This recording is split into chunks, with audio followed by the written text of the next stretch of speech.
sa inyong lahat, sa ating kamag-aral at sa ating guro. Ako nga pala si Ate Hana Cano. At ako naman si Althea Crispiro Gabisa. At ako naman si Mary Yupalaw. At kami ang Pangkat 5! Narito po kami para ibahagi sa inyo ang aming mga impormasyong nakalap na topic na aming napili, ang The Cavite Mutiny Controversy. Halina't alamin! Vámonos! Chicas!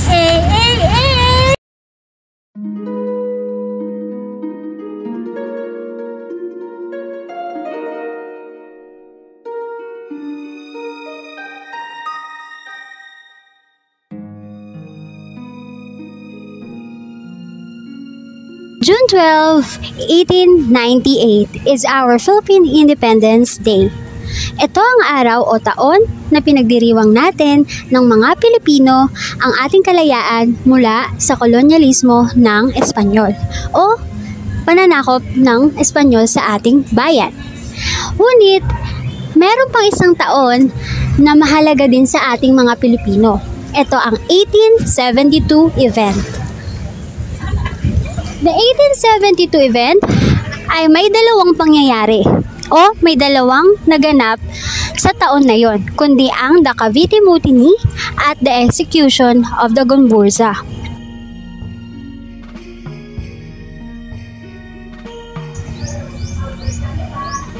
Ang Cavite Mutiny ay may dalawang version.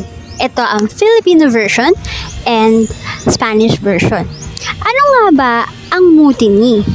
Mutiny is a rebellion against the authority. Comes from the old verb mutiny, means revolt. Ano nga naman ang arsenal? Ang arsenal ay pagawaan ng mga sandata para sa mga Espanyol na sundalo o opisyales. Ayon kay Dr.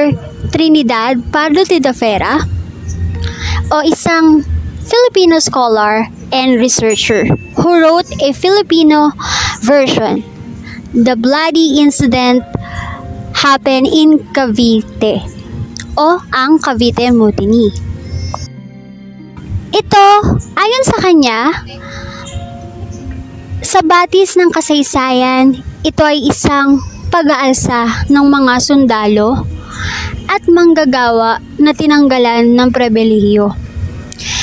At ito ay hindi nagustuhan ng mga manggagawa ang mga bagong palisiya at pamamalakad ni General Izquierdo. Katulad na lamang ng pagbawi na hindi sila magbayad ng buwis o exempted sa pagbabayad ng buwis. Nakalungkot lamang kasi natanggalan sila ng mga pribilehiyo.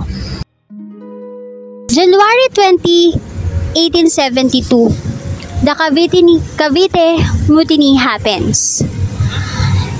At nangyari ito sa Cavite, San Felipe, Cavite. Ito ay mahigit 200 na sundalo at mga manggagawa ang nag-alsa o sumugod sa arsenal. Ngunit hindi ito naging matagumpay. At ito rin ay kanilang ikasawi. Ito yung kanilang lalo pang ikinatalo o lalo silang nahuli ng mga opisyal ng Espanyol o mga Espanyol. Diba? Ang hirap magtagalog, no? Pero yun po. So, nahuli sila agad kasi nalaman na agad ni General Izquierdo yung pangyayari. Kaya, hindi nagtagumpay ang Cavite Mutiny. The Gomburza, Father Mariano Gomez, Jose Burgos, at Jacinto Zamora. Let's talk about their life background before pagkadawit at pag-execute sa kanila. Circularization, ito ang magandang katungkulan ng Samahang Pilipinong Pari o hindi kasama sa orden o mataas na katungkulan ng mga praile. Father Mariano Gomez was born on August 2, 1799 at Santa Cruz, Manila. He was designated head priest of Bacoor Cavite Church at mayroon siyang halong Espanyol, Chinese Pilipino sa kanyang pamilya. He was also graduate theology in UST. He also wrote on the newspaper La Verdad, means the truth, that which is discussed the bad doing of colonialization of Spanish. He also the oldest in the three priests. So ganito guys, si Father Jacinto Zamora was born in Pandangan, Manila on August 14, 1835. He is a priest of Manila Cathedral. Bago siya nag-aral sa Kolehiyo de San Juan, nag-aral muna siya sa mga pampublikong paaralan dyan sa Maynila. Tulad ng? Hindi nabanggit eh. Pero, bago nga siya nag-aral nga sa Kolehiyo de San Juan, de Letran, naiwan pa yung Letran, doon muna siya nag-aral sa mga pampubliko o medyo hindi kilala doon sa Maynila. Tapos, lumipat siya ng school sa UST. At doon niya na nakuha yung kanyang bachelor degree na Batas, Canon at Civil. At doon na siya gumaduate. Okay. Yeah, yun. Ito na nga ang chika ko. Sabi ko sa'yo, may chika to eh. Hindi na naubusan. Alam nyo ba na si Padre Zamora ay isang gambler? Ha? O sabihin na nating palihim na gambler. Paano nangyari yun? Kasi nga, hilig niyang magbaraha kasama ang kanyang mga kaibigan. Nagbabara ka, no? Di Wala, nabasa ko lang. Oo, tayo, mga kaibigan tayo niya eh. Okay, palihim Eto na nga. Hmm. Sabi ng mga historians, noong araw na dakpin siya, may nakita daw sa kaniyang silid. At ang nakasulat daw doon, ibigay na ang baril, ay hindi, ibigay na ang bala at pulbura. Kung saan, na-trigger yung mga berdugo, kung kaya't dinakip siya. Kaya pala, sino ba naman di matitrigger dun, di ba? Pulbura na eh. Ano nga ba ibig sabihin, no? Ano nga ba? Oo nga. Hindi ko alam. Hindi, basta yun lang yung sinulat niya. Siyempre matitrigger talaga yung mga Ano, nakadugtong? Oo. Wala tayo nung panahon na yun eh. Tayo nun eh. Oo nga eh. Di pa ako napupunta. Pero alam nyo ba na si Father Zamora ay nangasiwa din o naging parokyano din siya o father ng Marikina, Pasig at Batangas. So hindi lang siya sa Manila Cathedral din po nagpare. Pero hindi namin alam na gambler pala siya. Yun lang. Ano say mo? Wala. Wala. Gambler pala si Father. I think at least nalaman na din namin, no? Kaya pala siya nadawit. Kaya nag-trigger ang lahat dahil doon. Sino ba naman hindi matitrigger, di ba, kapag sinabing ibigay ang bala at pulbura? Ayun, may halimbawa yun na salita eh. Kumbaga, ayun yung sikretong salita. Pero, may ibang kahulugan noon. Siyempre, pag sinabi mo na bala at pulbura, pag digmaan na yun, bala at baril eh. O tsaka, ang init na rin ng mata sa kanila eh. Kaya talagang, kung ano na nakita siguro sa kwarto nila o sa silid nila, talagang dadakpitin sila. Diba? Wala na talaga, kawawa, no? Uy, wait. May nakakalimutan tayo. Oo nga. May isa pang pare eh. Paano naman si Father Jose Burgos? Padre Jose Burgos was born on February 9, 1837 at Bigan, Ilocos Sur.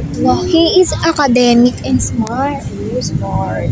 He received the degree of Bachelor in Philosophy in 1855, Bachelor of Theology in 1859, Licentiate in Philosophy of 1860, Licentiate of Theology in 1862, and Doctor of Theology and Doctor of Canon Law in 1658.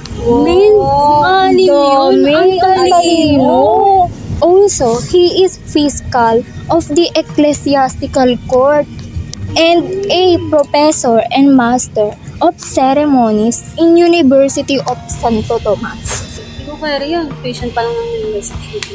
Ala. Kamusta ba? Diba? Pero ang talino niya talaga, no? Tapos Anim yun, no? hinuli lang sila. Sino ba naman hindi manghihinayang doon? Diba? The three martyr priests change with treason and sedition.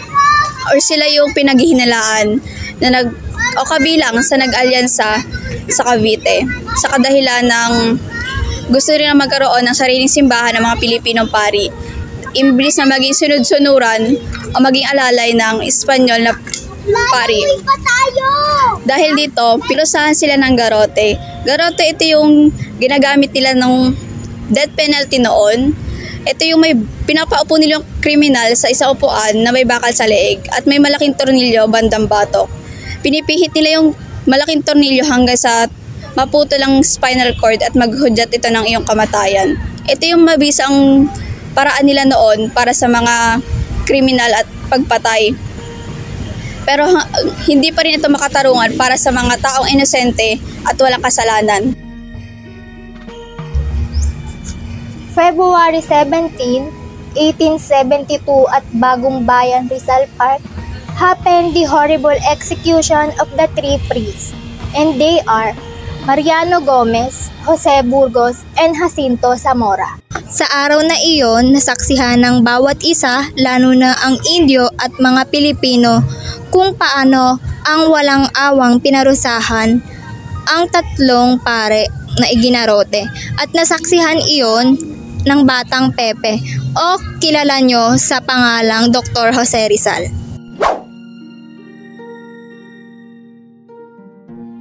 Jose Montero y Vidal. The Spanish historian documented the event and highlighted as the attempt of the Indios to overthrow the Spanish government in the Philippines. Meanwhile, Governor General Rafael Escuerda's official report to the King of Spain magnified the event and use of it to implicate the native clergy. Isa pa, pinaniniwalaan ng mga Espanyol na ang Cavite Mutiny daw ay pinagsama-sama ng mga edukadong leader, mestizos, abogado at mga residente ng Manila at Cavite upang planuhin na maipabagsak ang gobyerno ng mga Espanyol.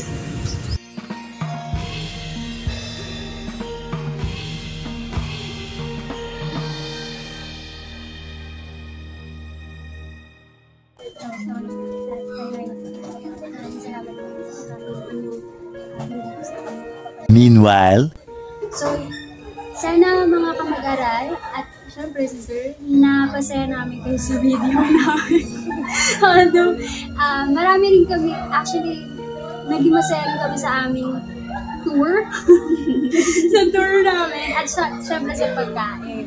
Marami pa kayong pwedeng mabisita dito sa Manila na talagang connected sa ating kasaysayan. Napakaganda ng ating kasaysayan. Guys, yeah, I hope na you come here in Manila to see the history of The our- beautiful of history. The beautiful. Ayun. So, maraming salamat sa inyo po. At kami ay kakain na. At magpapaalam na po. Maraming salamat po. Bye! Bye, guys! Patuloy pa rin naming aalalahanin at bibigyang importansya ang buhay na ibinuhis ng mga magigiting nating bayani para sa ating bayang sinilangan.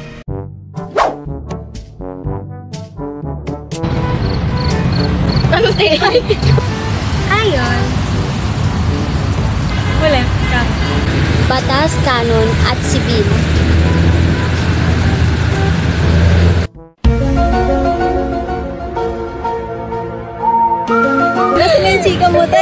Martyrdom of three priests. Father Mariano